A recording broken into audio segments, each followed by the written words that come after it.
जय हिंद साथियों, आज हम पढ़ने वाले हैं राजनीति एवं राजनीतिक सिद्धांत में क्या अंतर है, पॉलिटिक्स और पॉलिटिकल साइंस में क्या अंतर है, पॉलिटिकल थ्योरी में क्या अंतर है। इसको हम इंग्लिश में बोलेंगे पॉलिटिक्स, इसको हम बोलेंगे पॉलिटिकल थ्योरी। देखो, जब भी हम संविधान पढ़ते हैं या राज्य व्यवस्था पढ़ते हैं तो उसमें एक बात आती है, एक शब्द आती है, राजनीति किसे कहते हैं और राजनीतिक सिद्धांत किसे कहते हैं। तो याद करो, जब मैंने पहला लेक्चर जब शूट किया था तो उसमें मैंने पढ़ाया था कि राजनीतिक विज्ञान किसे कहते हैं। राजनीतिक विज्ञान में तमाम प्रकार के सिद्धांत लिखे हुए रहते हैं जिससे एक संविधान का निर्माण होता है।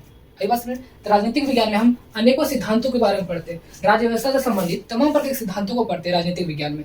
तो राजनीतिक विज्ञान में उसमें न केवल एक देश के बल्कि अनेक देशों को तुलनात्मक अध्ययन किया जाता है। उसमें एक देश का नहीं बल्कि तमाम देशों का राजनीतिक सिद्धांत, उसमें तमाम देशों का राज्य व्यवस्था के बारे में पढ़ते हैं। तो हम यहाँ देखेंगे कि राजनीति एवं राजनीतिक सिद्धांत में क्या अंतर है। तो राज्य व्यवस्था शब्द निकल कर आता है। जैसे कि राज्य व्यवस्था हम लोगों ने देखा राज्य व्यवस्था, तो राज से हो गया शासक, अव्यवस्था से हो गया व्यवस्था। हालांकि यहाँ पर जो राज का मतलब है, यहाँ मतलब हो गया शासक, इस राज का शब्द का मतलब हो गया शासक। तो जो शासन कर रहा है ना, शासन कौन कर रहा है, वहां का राजा करेगा या सरकार करेगा। तो जो सरकार जो शासन कर रहा है, शासन करने की जो पद्धति है ना, जो उस क्रियाकलाप है, उस क्रियाकलाप को हम क्या कहते हैं, राजनीति करते हैं। इसके बारे में बताऊंगा, एक्सप्लेन करूंगा। बस इस शब्द का पहले मतलब समझने की कोशिश करो कि राजनीति कहते किसे। तो राजनीति देखो, राज्य व्यवस्था हम लोगों ने क्या पढ़ा, राज्य प्लस व्यवस्था, अर्थात राज्य मतलब शासन करने के लिए जो व्यवस्था होती है ना, उसे हम राज्य व्यवस्था। शासन करने के लिए जो व्यवस्था होती है, एक संविधान होती है, उसी संविधान के सारे सरकार नियमों कानून को लागू करती है। तो राज्य व्यवस्था हम लोगों ने परिभाषा देखा था इसके पिछले लेक्चर में कि राज्य व्यवस्था का मतलब क्या है, सरकार व्यवस्था को लागू करने के लिए संविधान का सहारा लेती है। तो संविधान के सहारे व्यवस्था को लागू करती है। तो जो यहाँ राज है, जो राज शब्द है, तो इसका मतलब क्या निकलता है, बोलते हैं फलाना व्यक्ति राज कर रहा है, शासन कर रहा है। तो राज से हो गया शासन, और शासन करने की क्रियाकलाप को क्या कहते हैं, शासन करने की प्रक्रिया को क्या कहते हैं, राजनीति कहते हैं। कि फलाना व्यक्ति क्या कर रहा है, वो सरकार है, कोई फलाना व्यक्ति कोई सरकार में है ना, वो सत्ता पर है, उसके पास सत्ता है, अभी वो शासन के पद पर वो बैठा हुआ है, शासक। हाँ, अगर वो व्यक्ति एक्स नाम का व्यक्ति, XYZ नाम का कोई व्यक्ति है, अगर वो शासक है, वो सरकार उस कंट्री का, उस देश का शासक है ना, शासक है, और वो क्या कर रहा है, शासन कर रहा है। तो उस पूरी प्रक्रिया को हम क्या कहेंगे, राजनीति कहेंगे। कि फलाना व्यक्ति, जो फलाना सरकार, वो क्या कर रहा है, राजनीति कर रहा है। लोग बोलते हैं ना, शब्द का प्रयोग करते हो ना, कि फलाना व्यक्ति क्या कर रहा है, राजनीति कर रहा है ना, राजनीति कर रहा है, पॉलिटिक्स कर रहा है। तो हम लोगों ने देखा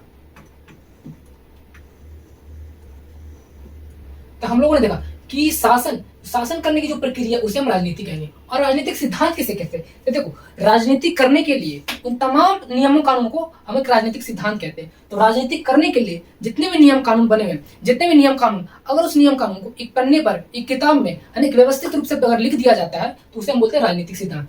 बस इतना शब्द के, खाली इस शब्द का इतना मतलब याद रखिए कि राज्य व्यवस्था जो मैंने आपको पढ़ाया, तो राज से मतलब हो गया शासन। तो जो व्यक्ति जो शासन करता है और शासन करने की जो पूरी प्रक्रिया है, उसे हम क्या बोलेंगे, राजनीति बोलेंगे, पॉलिटिक्स बोलेंगे। और इसी राजनीति को करने के लिए जो भी नियम कानून है, जो भी सिद्धांत है, उस सिद्धांतों को हम लोग राजनीतिक सिद्धांत कहते हैं। फॉर एग्जाम्पल, कोई MP है ना, मेंबर ऑफ पार्लियामेंट है, कोई सांसद है, या कोई विधायक है, MLA। तो MLA बनने के लिए क्या क्वालिफिकेशन होनी चाहिए, उसकी उम्र क्या होनी चाहिए, उसके पास क्या योग्यता होनी चाहिए, वो भारतीय नागरिक होना चाहिए या नहीं होना चाहिए, ये तमाम प्रकार की जो इसकी क्वालिफिकेशन है, जो एक विधायक बनने के लिए, MLA बनने के लिए, MP बनने के लिए जो क्वालिफिकेशन जो मांगता है, जो संविधान बोलता है, तो जो क्वालिफिकेशन जो लिखा हुआ है वो सिद्धांत पे वर्णन है, राजनीतिक सिद्धांत पे वर्णन है। ये एक प्रकार का शास्त्र, एक प्रकार की किताब है ना, एक प्रकार की क्या है, किताब है, एक राजनीतिक सिद्धांत, एक प्रकार की किताब। उसी किताब के अंतर्गत है ना, उसी किताब के अंदर सारे सिद्धांत का वर्णन है, सारे सिद्धांत लिखा हुआ है कि आखिर MP कैसे बना जा सकता है, MLA बनने की क्या प्रक्रिया है, क्या उसकी क्वालिफिकेशन होनी चाहिए, क्वालिफिकेशन भी वर्णन है और पूरी प्रक्रिया भी वर्णन है कि किस प्रकार से हम MP बना जा सकता है, किस प्रकार से MLA बना जा सकता है। तो तमाम प्रकार की जो प्रक्रिया, जिसमें जो वर्णन है, जो जितने प्रकार के सिद्धांत है, वो सिद्धांत जो किताब में लिखा गया, उसे हम बोलेंगे राजनीतिक सिद्धांत। और उसी सिद्धांतों के सहारे जब कोई व्यक्ति क्रियान्वयन करता है, इंप्लीमेंट करता है, व्यक्तिगत रूप से, व्यवहारिक रूप से, व्यक्तिगत रूप से, व्यवहारिक रूप से जब इसी सिद्धांतों को इंप्लीमेंट करता है, लागू करता है, या उसको व्यवहारिक रूप में देखता है, तो उसे बोला जाता है राजनीतिक सिद्धांत। अर्थात कहने का मतलब हो गया कि राजनीतिक सिद्धांत में जो भी सिद्धांत लिखा हुआ है कि MP कैसे बना जाता है, MLA कैसे बना जाता है, कोई व्यक्ति उस सिद्धांत को पढ़ा, उस क्वालिफिकेशन को जाना, और जानने के बाद इलेक्शन लड़ने के लिए वो धरातल पर उतरता है, तो उसे हम बोलेंगे कि देखो, फलाना व्यक्ति क्या कर रहा है, राजनीति कर रहा है, चुनाव कर रहा है। फलाना व्यक्ति क्या कर रहा है, चुनाव में उतर रहा है, मतलब कि अपना वोट मांग रहा है। तो फलाना व्यक्ति क्या कर रहा है, राजनीति कर रहा है, पॉलिटिक्स कर रहा है। आई बात समझे। तो पॉलिटिक्स एक प्रकार से क्या है, क्रियान्वयन है, क्या है, क्रियान्वयन, व्यक्तिगत रूप से क्रियान्वयन है। और राजनीतिक सिद्धांत एक प्रकार से सिद्धांतों का समूह है जो एक किताब में वर्णन है। आई बात में। तो इन दोनों शब्द का मतलब समझ में आ गया। आप देखते हैं यहाँ पे, अब देखो, राजनीति दो शब्दों से मिलकर बना है। देखो, यहाँ पे देखो, राजनीति, राजनीति दो शब्दों से मिलकर बना है, राज प्लस नीति। राज का मतलब हो गया शासन करना और नीति से हो गया नियम कानून। मैं इसके पिछले लेक्चर बार बार में बोल रहा हूँ कि राज्य व्यवस्था, व्यवस्था से हो गया व्यवस्था, राज का मतलब हो गया शासन। तो यहाँ जो राजनीति है तो नीति से हो गया नियम कानून और राज से हो गया मतलब शासन करना। देखो क्या, जिसमें राज का मतलब है शासन करना और नीति का मतलब है नियम या कानून। नियम बोलो या कानून बोलो या फिर विधि बोलो, इसका एक और पर्यायवाची शब्द हो सकता है विधि, विधि, नियम या कानून। नागरिक स्तर पर या व्यक्तिगत स्तर पर कोई विशेष प्रकार का राजनीति, देखो नागरिक स्तर पर या व्यक्तिगत स्तर पर मतलब कि किसी खास व्यक्तिगत स्तर पर कोई विशेष प्रकार का राजनीतिक सिद्धांत एवं व्यवहारिक स्वरूप राजनीति कहलाता है। ये हो गया देखो किताब की भाषा हो गया। मैंने आपको क्या पढ़ा कि राजनीतिक सिद्धांत एक पुस्तक है, एक किताब है, उसमें तमाम प्रकार के सिद्धांत लिखे हुए। उस सिद्धांत को कोई व्यक्ति व्यक्तिगत रूप से व्यवहारिक स्वरूप जब लाता है, इंप्लीमेंट करता है, क्रियान्वयन करता है, तो उसको बोला जाता है राजनीति। क्या कहा जाता है? पॉलिटिक्स कहा जाता है। अधिक संकरण, संकरण का पर्यायवाची शब्द होता है संक्षेप, मतलब कम शब्दों में कहा जाए, अधिक संकरण या संक्षेप रूप से कहे तो शासन में पद प्राप्त करना, शासन में पद प्राप्त करना। देखो इसके पिछले लेक्चर में मैंने आपको क्या पढ़ाया था, इसके पिछले मैंने लेक्चर में क्या पढ़ाया था, शासन किसे कहते हैं? तो बताओ, कार्यपालिका की दो मैंने कार्यपालिका को दो अलग अलग भागों में बांटा, एक अस्थायी कार्यपालिका, एक अस्थायी कार्यपालिका। अस्थायी को बोला गया था, किसे को क्या बोला गया था कि ये क्या है, एक राजनीतिक पद है, एक राजनीतिक कार्यपालिका है, और उसके अंदर अस्थायी कार्यपालिका के अंदर आने वाले व्यक्ति को हम क्या बोलेंगे? शासक बोलेंगे, अर्थात वो शासन का पद है। क्या बोलेंगे? शासन का पद है। तो मैंने क्या बोला? शासन में पद प्राप्त करना। तो अधिक संकरण रूप से कहे तो शासन में पद प्राप्त करना। अब देखो कार्यपालिका जो मैंने पढ़ाया था आपको, कार्यपालिका मैंने आपको पढ़ाया था कार्यपालिका, तो इसमें मैंने दो पार्टों में बांटा था कार्यपालिका को, एक अस्थायी कार्यपालिका, एक अस्थायी कार्यपालिका, एक अस्थायी एक अस्थायी कार्यपालिका, है ना। तो इसके अंदर आने वाले व्यक्ति को हम कहेंगे शासक कहेंगे, और इसके अंदर आने वाले व्यक्ति को हम क्या कहेंगे? प्रशासक कहेंगे। अर्थात शासन के पद प्राप्त करना शासक और प्रशासन के पद प्राप्त करना प्रशासक। तो यहाँ जो शब्द आ रहा है अधिक संकरण रूप से कहे तो शासन में पद प्राप्त करना। अब शासन में पद प्राप्त करेगा तो वो कौन होगा? अधिकारी होगा। देखो नोट करना, वो अधिकारी होगा या कोई नेता मंत्री होगा। क्या कर? अधिक संकरण रूप से कहे तो शासन में पद प्राप्त करना। अब शासन कौन सा अंग आएगा? ये अस्थायी कार्यपालिका आएगा, ये अस्थायी कार्यपालिका आएगा। तो जब भी यहाँ जो बात आया शासन में पद प्राप्त करना, तो बात आएगी अस्थायी कार्यपालिका की, राजनीतिक कार्यपालिका की। अर्थात यहाँ पर मंत्री होंगे, नेता लोग होंगे। तो क्या बोल रहा है? अधिक संकरण रूप से कहे कि शासन में पद प्राप्त करना, अर्थात कोई व्यक्ति मंत्री या नेता बनता है, सरकारी पद का उपयोग करना ही राजनीति। अब मंत्री बनेगा तो किसका पद उपयोग करेगा? प्राइवेट वाला पद उपयोग करेगा या सरकारी पद उपयोग करेगा? सरकारी, कोई नेता बना तो सरकारी पद का उपयोग करेगा ना। तो संकरण रूप से कहा शासन में पद प्राप्त करना या सरकारी पद का उपयोग करना ही राजनीति है। इसे ही कहा जाता है पॉलिटिक्स। आई बात में देखो, मैं बार बार बोलता हूँ कि मेरा जो भी लेक्चर रहता है पिछले लेक्चर से लिंक रहता है। अगर आप पिछला लेक्चर नहीं देखोगे तो ये लेक्चर नहीं समझ में आएगा। मैंने यहाँ कितना आसान शब्दों में लिखा कि अधिक संक्षेप रूप से कहे जाए तो शासन में पद प्राप्त करना। आप शासन किसे कहेंगे? बताओ, शासन किसे कहेंगे? तो मैंने कार्यपालिका को दो पार्ट में बांटा, अस्थायी और अस्थायी कार्यपालिका। अस्थायी को क्या बोला मैंने? राजनीतिक कार्यपालिका बोला। और उसके अंदर जो व्यक्ति आएंगे उसे बोलेंगे नेता बोलेंगे, मंत्री बोलेंगे। तमाम प्रकार के नेता, मंत्री मंडल, जितने भी मंत्री हो गए, प्रधानमंत्री, मुख्यमंत्री हो गए, वो अस्थायी कार्यपालिका के अंतर्गत आ गए, राजनीतिक कार्यपालिका के अंतर्गत आ गए, जिन्हें बोला गया शासन बोला गया। शासन बोला, जैसे मैंने टॉपिक पढ़ा था ना, शासन और प्रशासन में क्या अंतर है, तो शासन के पद को प्राप्त करना शासक कहा जाता है। अब किसके पार्ट होते हैं? वो अस्थायी कार्यपालिका के पार्ट होते हैं, उसमें मंत्री लोग आते हैं। तो अगर वो लेक्चर नहीं देखोगे तो यहाँ कैसे समझ में आएगा कि शासन में पद प्राप्त करना? तो यहाँ कौन लोग होंगे? शासन में कौन लोग होंगे? अधिकारी लोग होंगे या मंत्री लोग होंगे? आई बात समझ? तो शासन में हमेशा वो रहते हैं, मंत्री लोग रहते हैं, नेता लोग रहते हैं। आई बात समझ? तो देखो देखो इसी को सरकारी पद का उपयोग करना ही राजनीति कहलाता है, पॉलिटिक्स कहलाता है। राजनीतिक कई स्तरों पर हो सकता है, राजनीतिक कई स्तरों पर हो सकता है, स्थानीय स्तर पर, राज्य स्तर पर, केंद्र स्तर पर। कहने का मतलब सरकार, शासन में कौन आएंगे? मंत्री लोग आएंगे, अर्थात सरकार आएंगे। तो सरकार स्थानीय स्तर पर, है ना, लोकल गवर्नमेंट जिसको बोला जाता है ना, पंचायती, जिसको पंचायत राज बोला जाता है, पंचायती राज बोला जाता है। तो स्थानीय स्तर पर मतलब पंचायत हो सकता है, राज्य स्तर पर मुख्यमंत्री लोग हो सकते हैं, है ना, केंद्र स्तर पर प्रधानमंत्री हो सकते हैं। तो जो राजनीति है ना, राजनीति कई स्तरों पर हो सकता है, ये पॉलिटिक्स कई स्तरों पर हो सकते हैं। लोकल गवर्नमेंट जिसे बोला जाता है, state government and central government, इसे स्थानीय स्तर पर, राज्य स्तर पर और केंद्र स्तर पर। अब देखो राजनीतिक सिद्धांत उन विचार, अब देखो यहाँ हो गया पॉलिटिक्स, हो गया ये हो गया पॉलिटिक्स, जिसे हम कहते हैं राजनीति। राजनीति के बारे में आपको पता चल गया। अब राजनीतिक सिद्धांत किसे कहते हैं? तो राजनीतिक सिद्धांत उन विचारों और नीतियों को व्यवस्थित रूप से दर्शाया जाता है जिनसे संविधान का निर्माण होता है। देखो क्या कहते हैं, राजनीतिक सिद्धांत किसे कहते हैं? तो देखो राजनीतिक सिद्धांत एक बुक है, एक किताब है, जिसमें तमाम प्रकार के सिद्धांत लिखे हैं। अब सिद्धांत का निर्माण कैसे होता है?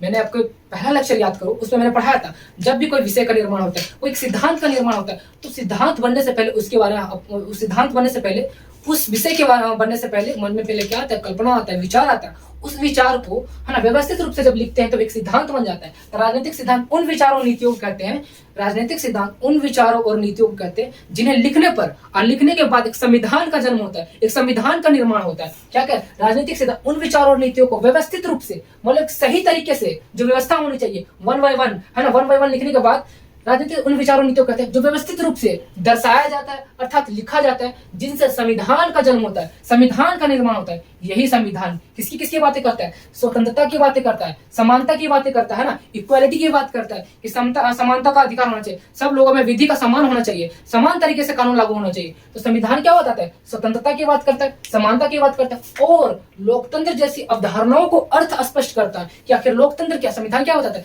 लोकतंत्र क्या है, स्वतंत्रता क्या है ना, लोगों का जो वहां के व्यक्ति है, जो नागरिक है, उनकी स्वतंत्रता क्या है, उनका अधिकार क्या है, अधिकारों के बारे में बताता है, स्वतंत्रता के बारे में बताता है और समानता के बारे में बताता है। यहाँ एक और कोमा लगा के लिख रहे हैं, अधिकार, स्वतंत्रता एवं अधिकार एवं समानता की बातें करते हैं तथा लोकतंत्र जैसी अवधारणाओं को अर्थ स्पष्ट करता है। तो राजनीतिक सिद्धांत में तमाम प्रकार के सिद्धांतों का वर्णन होता है, जिसमें ये वर्णन होता है कि लोगों का स्वतंत्रता किस प्रकार से होनी चाहिए, अधिकार किस प्रकार से होनी चाहिए, समानता क्या होनी चाहिए, लोकतंत्र जैसी तमाम प्रकार की अवधारणाओं को अर्थ स्पष्ट करता है। ये बातें संविधान में लिखी होती है, लेकिन संविधान का जन्म कैसे होता है, तो राजनीतिक सिद्धांत से संविधान का जन्म होता है। और राजनीतिक सिद्धांत क्या है, तो राजनीतिक सिद्धांत उन विचारों और नीतियों को कहते हैं जब उसे व्यवस्थित रूप से सजा करके लिख दिया जाता है तो इससे एक संविधान का जन्म होता है और संविधान में ही तमाम प्रकार की बातें मौजूद रहते हैं। आई बात समझ में।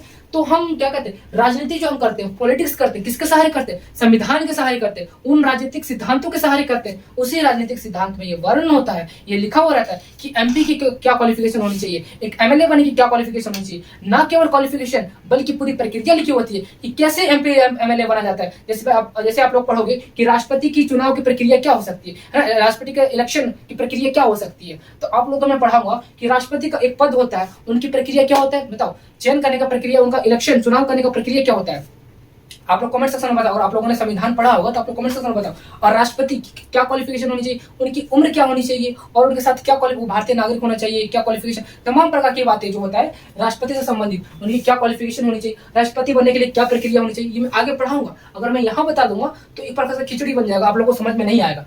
तो कहने का मतलब हो गया कि राजनीति हम क्या कहते हैं, किसे कहते हैं, तो राजनीतिक सिद्धांत और नियमों को, जो राजनीतिक सिद्धांत में जो वर्णन है ना, जो नियम जो लिखा हुआ है, तो राजनीतिक सिद्धांत में जो सिद्धांतों को लिखा, उन्हीं सिद्धांतों के सहारे जब आप इंप्लीमेंट करते हैं, क्रियान्वयन करते हैं, व्यवहारिक स्वरूप ही राजनीति कहलाता है। जब उसको इंप्लीमेंट करते हैं, क्रियान्वयन करते हैं, राजनीतिक सिद्धांतों को जब हम क्रियान्वयन करते हैं तब कहा जाता है कि ये this is politics, this is राजनीति, ये एक राजनीति है। एग्जांपल मैंने आपको बताया कि कोई एक व्यक्ति एमएलए बनना चाहता है तो उसने पहले सिद्धांतों को पढ़ा कि एमएलए बनने की क्या क्वालिफिकेशन होनी चाहिए। अब पढ़ लेने के बाद वो चुनाव करने, मतलब पब्लिक में उतरा है ना, सब पब्लिक के बीच में उतरा, वो चुनाव प्रचार करने लगा। तो जैसे चुनाव प्रचार कर रहा, अब प्रचार करने के बाद वो सरकारी पद प्राप्त कर लेता है, अर्थात वो शासन में आ जाता है, सरकारी पद प्राप्त कर लेता है, अर्थात वो मंत्री बन जाता है, ये एमएलए बन जाता है। तो उसे हम क्या बोलेंगे, उसे हम बोलेंगे पॉलिटिक्स।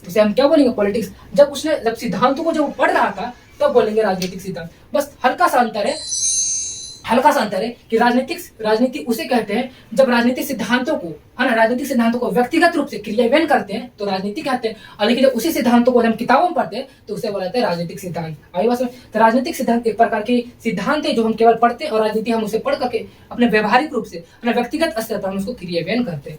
तो ये मैंने आपको पढ़ा दिया। अब देखो, इधर देखो, गांधी जी के अनुसार राजनीति ने हमें सांप की कुंडली की तरह जकड़ रखा। ये गांधी जी का कहना था, याद रखना, इस स्टेटमेंट को याद कर लो। अगर आपसे पूछ लिया जाएगा कि जो ये स्टेटमेंट है, जो ये वाक्य किसने कहा था, ऑप्शन ए गांधी जी, अंबेडकर साहब, जवाहरलाल नेहरू, या फिर तो कोई और ऑप्शन रहेगा, या इनमें से कोई नहीं रहेगा, तो ऑप्शन लगा ना गांधी जी। तो गांधी जी के अनुसार क्या कहना था कि राजनीति ने हमें सांप की कुंडली की तरह जकड़ रखा है, अर्थात इससे जूझने के सिवाय कुछ अन्य रास्ता नहीं है। अर्थात हम लोग, जैसे कि हम लोग देखते हैं, हमारा भारत है ना, ये भारत का नक्शा नहीं, दक्षिणी भारत, तो भारत में हर जगह आपको राजनीति देखने को मिलेगा। स्तर मतलब लोकल बॉडी से लेकर के, स्थानीय सरकार से लेकर के, राज्य सरकार, केंद्र सरकार, मतलब स्थानीय स्तर से लेकर के सेंट्रल गवर्नमेंट तक, केंद्र सरकार तक आपको राजनीति दिखाई देगी। तो गांधी जी ने क्या कहा, तो गांधी जी ने हमें सांप की कुंडली की तरह जकड़ रखा है, इससे जूझने के सिवाय और हमारे पास कोई रास्ता नहीं। अर्थात हमारे चारों तरफ आपको राजनीति ही देखने मिलेगा। हमारे तरफ देखो, लोकल गवर्नमेंट से लेकर के केंद्र सरकार, सेंट्रल गवर्नमेंट तक राजनीति मिलेगी, पॉलिटिक्स मिलेगी। इसलिए गांधी जी ने कहा था कि राजनीति ने हमें सांप की कुंडली की तरह जकड़ रखा है, इसके जूझने के सिवाय और कोई अन्य रास्ता नहीं है। ये स्टेटमेंट याद कर लेना, ये गांधी जी ने कहा था। अब देखो सेकंड, राजनीति एक क्रिया है। राजनीति एक क्रिया है और राजनीतिक सिद्धांत उस क्रिया का क्रमबद्ध ज्ञान है। मैंने क्या, राजनीतिक सिद्धांत एक ज्ञान है जिसे हम किताबों में पढ़ते हैं, शास्त्रों में पढ़ते हैं। तो राजनीतिक सिद्धांत एक क्रिया का क्रमबद्ध ज्ञान है, लेकिन राजनीति एक क्रिया है, एक प्रोसेस है जिसके सहारे हम पॉलिटिक्स करते हैं, राजनीति करते हैं।